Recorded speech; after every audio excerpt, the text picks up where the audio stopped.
Hey guys, welcome to Digitalized, and in this video I'm going to show you how to create a Gmail account. So to do that, first go to your browser, and once you hear the search for Gmail, and click on Gmail.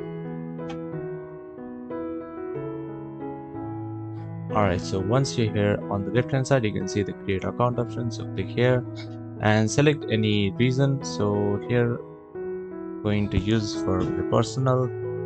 So here write your first name, and then the surname is optional. So enter your basic information such as your date of birth, gender. Click on next. Here you can create your own Gmail address or you can select the one. So click here and now enter your password,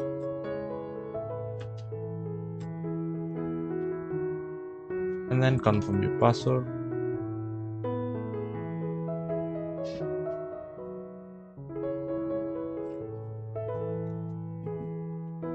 Alright, so now you can write the recovered email address or you can just skip it, and then enter your phone number and just click on next, and the last step is to verify your phone number and your Gmail account will be created. So that is how you can create a Gmail account. Thank you for watching this video, and I'll see you on the next one.